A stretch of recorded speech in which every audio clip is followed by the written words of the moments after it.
Do público, este é o P24. Da música ao cinema, estes são os melhores de 2023 para o público. 2023 foi o ano em que a inteligência artificial entrou nas conversas e nas notícias, e enquanto textos, imagens e sons eram gerados por algoritmos, os humanos continuaram a fazer algo que ainda os distingue: filmes, canções, esculturas, resumindo, continuaram a fazer arte. A edição do Y desta semana é uma celebração do que os humanos andaram a fazer em 2023. Os jornalistas e críticos do público elegem o melhor da música, do teatro, da dança, dos livros, do cinema, da televisão e das exposições, e refletem sobre as tendências na criação e no consumo de cultura. Nesta edição há 2 convidados: Irene Valerro, autora do best-seller O Infinito num Junco, e Jonathan Simons, da editora offline Analog Sea, a responder à pergunta: o que nos torna humanos? Neste P24 vou conversar com Pedro Rios, editor do Y, sobre as escolhas deste ano. Eu sou Inês Rocha e este é o P24. Pedro Rios, bem-vindo ao P24. Obrigado. Como habitual, nesta época do ano, o Y olha para o que passou e faz balanços. Já vamos aqui a cada área, mas de uma forma geral, o que é que podemos esperar desta edição? Sei que temos uma convidada especial, por exemplo.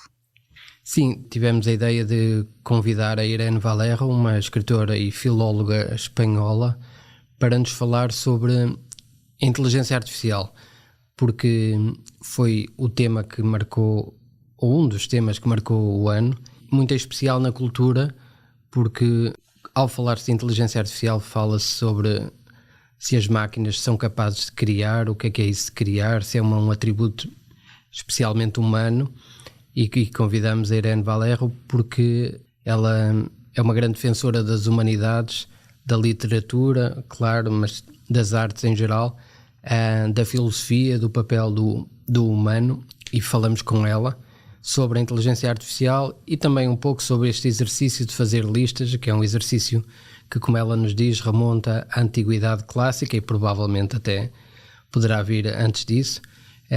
Ela é uma especialista em antiguidade clássica e fala-nos disso, sobre as várias listas que já na altura se faziam e que no fundo continua-se a fazer. Ela fala dos 7 sábios, das 7 maravilhas, dos 3 poetas trágicos, e sobre como desde há muitos anos, ou séculos, ou até milénios, que temos esta relação ambivalente com as listas. Por um lado adoramos listas, por outro odiamos listas, porque ninguém se revê totalmente numa lista, mas cá estamos nós a fazer a nossa, prontos para esse amor e para esse ódio. Esta altura do ano é sempre a época das listas, não é? Todos nós gostamos de fazer, pelo menos por uns dias.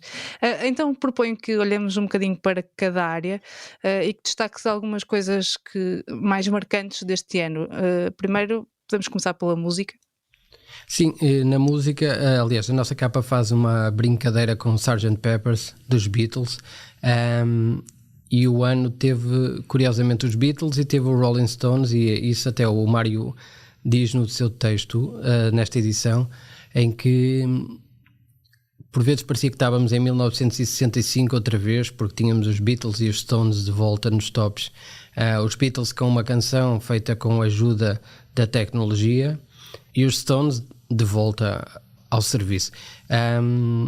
Claro que nenhum nem outro está no nosso top, mas acabam por informar esta ideia do passado como algo que é sucessivamente reatualizado, e foi uma narrativa que encontramos nas nossas escolhas, em que várias delas tinham essa presença de vários tempos, ou seja, coisas que seriam vistas como passado, são transformadas em gritos de urgência, coisas totalmente presente. O número 1 é alguém que faleceu o ano passado, tem esta coisa de estarmos a ouvir alguém que o disco foi acabado depois dela morrer, a Jamie Branch, e há outros da lista em que se enquadra nisto, por exemplo a Jessie Ware, que faz uma disco super revivalista, mas que provavelmente só podia existir em 2023, pelo menos feita daquela forma. Esta ideia da confusão de tempos, com a tecnologia a ajudar, não tanto a inteligência artificial, mas a tecnologia, é algo que marca a nossa lista e que destacamos neste balanço. E passando para a literatura, temos aqui até os ensaios, a não ficção a ganhar a ficção. Sim, a ganhar no sentido em que nós temos 3 tops, como habitualmente, ficção, não ficção e poesia, e percebemos que de alguma forma alguns dos títulos mais excitantes do ano vieram da não ficção. Destacamos, claro, o número 1, O Mundo Livre, do americano Lois Manan, que já destacamos abundantemente no Y, até recentemente, que acaba de ser uma história cultural do século XXI, partindo da Guerra Fria e dessa ideia de mundo livre, liderado pelos Estados Unidos, e de como isso gerou alguma da melhor arte do século XX, por exemplo, John Cage, portanto, arte verdadeiramente radical, mas também coisas como o Elvis Presley, mais populares, um ambiente de liberdade que se manifestou na cultura do século XX. E isso é um livro marcante deste ano, um livro com mais de 1000 páginas e que resulta de 10 anos de investigação do Lois Manan, que foi alguém que entrevistamos recentemente no Y. Se calhar da não ficção destacaria este, há obviamente outros, José Gil, logo a seguir, Um Dia na Vida da Abed Salama, de Nathan Troll, até com o conflito israelo-palestiniano como pano de fundo, um livro marcante do ano. Na ficção, destacaria a tradução do Gargantua e Pantagruel, de François Rabelais, e logo a seguir, pronto, aqui muitos séculos de recuo, mas logo a seguir o incontornável John Fosse, Nobel da Literatura este ano. Mas cá, mais do que ficção, poesia ou não ficção, sublinhamos a importância da tradução, um exercício ainda 100% humano, pelo menos a tradução bem feita, a tradução que faz sentido, e destacamos o trabalho de Manuel de Freitas como tradutor de Rabelais e também como poeta, autor do segundo livro da nossa lista de poesia. No cinema e na televisão tivemos um ano marcado por greves, muitos projetos parados, mas ainda assim, do que saiu este ano, o que é que destacarias de mais importante? Este ano as nossas listas de televisão e cinema têm uma particularidade, pelo menos em contraste. No cinema encontramos muitos filmes com anos ou até décadas. Portanto, não são filmes necessariamente de 2023. O que é que quisemos fazer? Isto reflete a mudanças na distribuição cinematográfica em Portugal. É como se não houvesse filmes no meio, ou pelo menos filmes que nós achemos que justifiquem uma presença numa lista de melhores do ano, naturalmente. Então, de repente, o que é antigo património é, de repente, um território de novidades. É isso que é destacado pelo Luís Miguel Oliveira e pelo Vasco e pelo Jorge Mourinho, pelo Vasco Câmara e pelo Jorge Mourinho neste dossiê. E aqui até há uma espécie de provocação, a ideia do futuro de cinema ser algo parecido com a ópera, em que vamos à ópera, é um acontecimento, e é um acontecimento sempre a partir de criações, obras antigas, não é necessariamente velhas, digamos assim, mas que são renovadas e que surgem como novas, e é esse paralelismo que é feito aqui no nosso balanço de cinema. Já a televisão, falamos de séries 100% contemporâneas e as bem populares, Succession e The Bear, mas também outras se calhar menos conhecidas como Dead Ringers ou Reservation Dogs.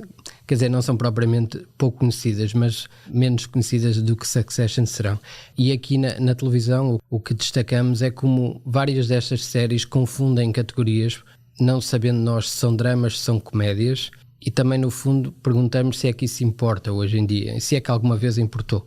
Mas tanto The Bear como Succession, por exemplo, são objetos híbridos difíceis de situar e que nem são bem comédias, nem são bem dramas. Uhum. E para terminar, tanto nas exposições como no teatro e na dança, é um ano muito marcado por mensagens políticas, por uma componente política. Sim, talvez mais no teatro e na dança, como tem sido hábito, porque são artes que exploram ou têm explorado em grande medida as grandes questões do nosso tempo, nomeadamente questões de identidade, racismo, colonialismo e outro tipo de identidades. Isso está muito presente nesses dois tops.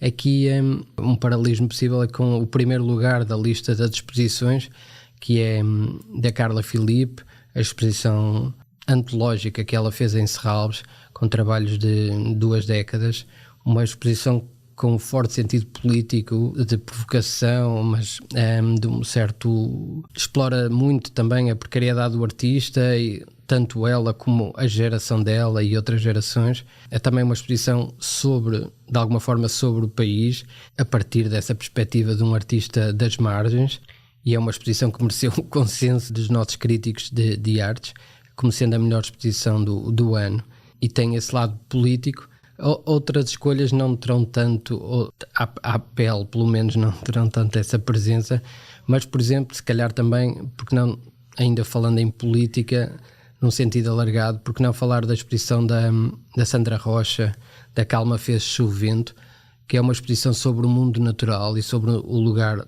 do homem nesse mundo natural, que, obviamente, tendo em conta a crise climática que atravessamos, adquire particular urgência.